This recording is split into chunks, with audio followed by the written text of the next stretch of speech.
Hello and welcome to Niche to Necessity. My name is Taylor Zork. I'm the host, and today we have a very special guest. Today we have Blake Oliver. He's a CPA and the co-founder of Earmark CPE. Welcome, Blake. Thanks, Taylor. Great to be here. Great to talk to you. Yeah. So one of the first things I wanted to just get out of the way is to have you tell us a little bit about your background and kind of how you came into the accounting world and all that. Yeah, so I'm a career changer. I think a good number of accountants started out doing something else. They didn't dream of being an accountant. I was a music major. I played the cello. And so I went to college and I ended up majoring in cello performance, got a Bachelor of Music degree from Northwestern. And then I graduated into the Great Recession. And those of us who remember that time knew it was a very, very dark time for anyone who didn't have practical skills.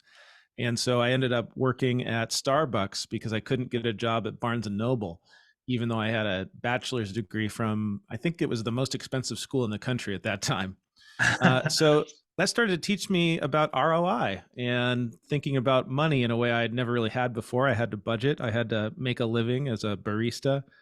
And that got me really interested in bookkeeping. So I got a job doing bookkeeping work for a tutoring company, and I fell in love with QuickBooks. So started doing QuickBooks consulting, eventually started my own bookkeeping business, and I discovered all the cloud apps right around when that was starting to hit mainstream. So I was helping people put in QuickBooks Online, then I found Xero, and I started a cloud-based bookkeeping business where we were doing a lot of the stuff that's very familiar now. Completely remote. We hired part-time bookkeepers. We hooked them up with small business owners. We would do technology implementations. We'd hook up your e-commerce store to QuickBooks or Xero, all that good stuff. And I was fortunate to grow that really fast and sell that after about 5 years to a CPA firm that wanted to buy our, processes and technology essentially.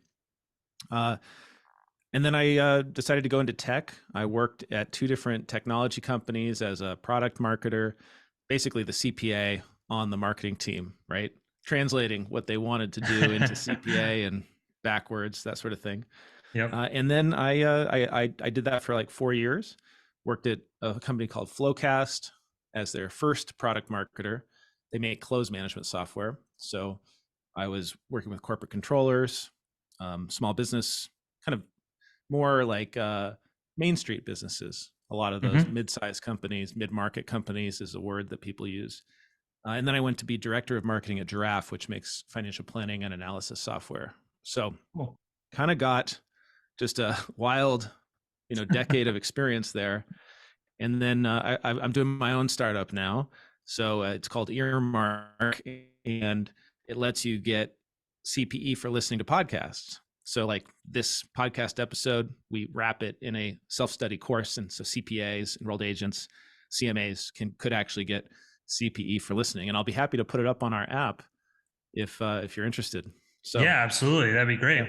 So that leads me to my next question. So the first time I saw Earmark, I was like, holy crap, this is insane. I didn't know that you could even do this. I didn't even know you could package CPE like this. And so, my first thought was like, wow, this is going to fundamentally change how people consume CPE. So can you talk a little bit about how you came up with the idea, kind of how it all started and all that?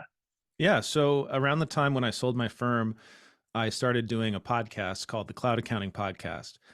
And we've been doing that for 4 years. I say we, that means David Leary, my co-host, and myself. We do it every week. We have not missed a week in 4 years. It actually might be more than that. We might be getting closer to 5, I think. And so we built up this audience of CPAs who like to listen. And every now and then a listener would email us and say, I love your show. I should be able to get CPE for this. And so that stuck in my head. And I kept thinking, how could we make that happen? And so I had left my last position at, in marketing, and I was kind of deciding what to do next. And I sat down and I read the National Association of State Boards of Accountancy guidelines, their standards for CPE. And I realized that I could design an app that would allow me to wrap a podcast episode into a CPE course that fulfills all their very specific requirements. And so I found a guy on Upwork to design the app for me. And then it turned out he could actually code a bit too. And so he said, "Hey, why don't you let me code this for you?" And we spent, I don't know, 6 to 12 months building the app, and then we released it a little over a year ago. And so far, we've got 6,000 accountants who have signed up for the app. We've got a few hundred paying subscribers. We have over 500 hours of CPE content now on the app.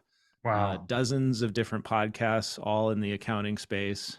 We have a federal tax podcast. We've got an FP&A podcast. We've got my podcast. So yeah, it's great, and the community loves us. I think we've got 5 stars on the App Store on Apple, and it's like 420 something reviews, 5 stars. So I feel like this is something the community wanted, and it's fun to be building it. That's really cool. And it's for those accountants or those people who need to get credits and they have a long commute, it's kind of a no-brainer for them. And for you guys, it's great because you get viewers, plus, people are incentivized to view it because they get all the CPE. So so I mean, you're obviously a pioneer in the CPE space. What do you think what do you see the vision? What's your vision of the CPE kind of content delivery and the actual content itself, 5 or 10 years from now? How do you think the landscape of that is all gonna change? Yeah, I mean, you could say this about anything, but it definitely is true of CPE. COVID really changed how CPE is delivered, because most CPE used to be done in person. That's always how it's been. You go to a conference, you go to a seminar, you sit in a room for 4 to 8 hours. Maybe you do that for a whole week, and you get all your CPE. And we all know, if we've been to those, you see the people that are just plugging away at their email. They're not listening. People read. They might be like even sleeping. It doesn't matter. You get the credit, right? You just have to scan in and out. And so that all went away in the pandemic, and all these state societies and CPE providers started doing online. That became really popular. And so people got a taste for that, and they realized, oh, I can learn just as well, or I can not learn just as well, in a webinar as in a seminar. And so all the in-person stuff is just like disappeared in a lot of cases. I was just at a conference of CPA society educators, the people who put together these programs, and they were saying nobody wants to come to in-person anymore. It's just done. So they've all kind of pivoted to these online platforms, where they do basically the same thing they used to do in person, but it's online now. And it kind of sucks, to be honest. Like, nobody wants to be sitting at their desk we sit at our desks. I'm at my desk. I don't know about you, all the time. Right.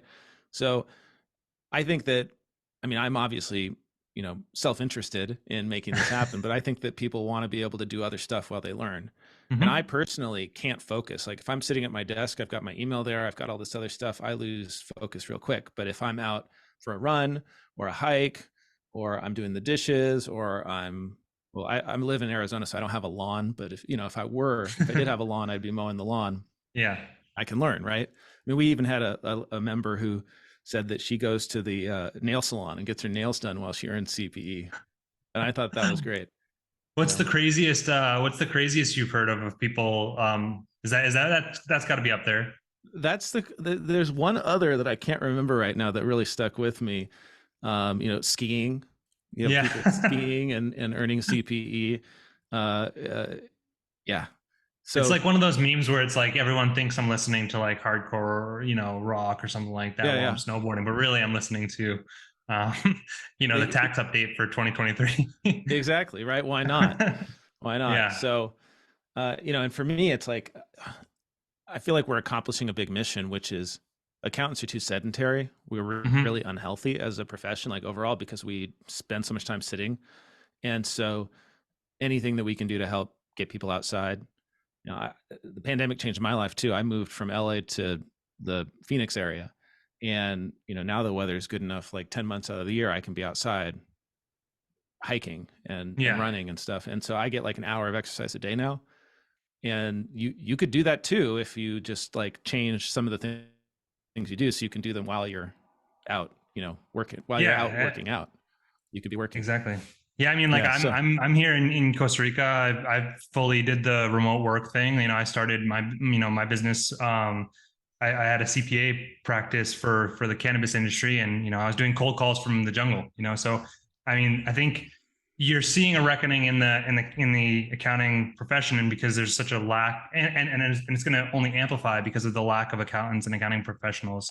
I think we kind of one of the things we've started to try to coin in our company is like making accounting cool again. Yeah. Was it ever cool? No, but we can try to return to some form of glory. Well, But yeah, I think it can be. Like yeah, I buy into that mission because the reason accounting isn't cool is because nobody cares about the numbers that we're putting together. But if we mhm, find the numbers that people care about, if we actually go out and talk to the leaders of these companies that are buying our services and we say, hey, what do you want to know that could help you build a better business? And we get them that information, whether or not that's financial or mhm, operational, then we can really deliver a lot of value. Like, and those are the CFO people, right? right. Everybody, accounting and finance are really the same thing. It's just the finance people, everybody tends to like them because they're helping. The Mhm. accounting people are like saying no and they're being a drag, right? And they're putting together all this compliance stuff for taxes that nobody really wants to do, but they have to do. Yeah. So like that's the trick. If you want to be a CPA that people like to talk to, like ask them what they need. I don't think we do a good enough job of that, like getting Yeah, I think people it's what a they want. branding issue, like Yeah. and an image issue. Yeah, yeah, for sure. I Yeah. mean, that's what that's what we're trying to do with crypto CFOs. We're trying to make it interesting, right? Like me personally, I'm an accountant that doesn't really, I got into accounting so that I used it. I studied accounting in college, kind of being like, okay, if I study accounting, I'm going to figure out what I want to do. And accounting is going to be a good baseline for whatever it is I want to do. I knew I kind of had an entrepreneurial spirit.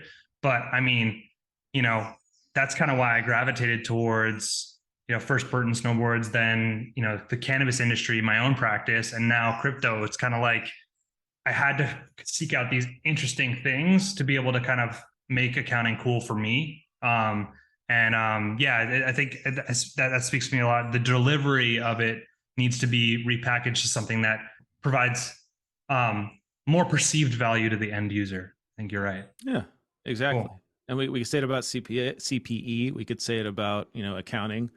It's all about how do we make that end user more powerful or more Right. productive or, help them. We got to think about it. We got to put ourselves in their shoes. Mm-hmm. Very cool. Well, nice and short and sweet this time. It was really great talking to you, Blake. And Yeah. yeah, thank you so much for joining us.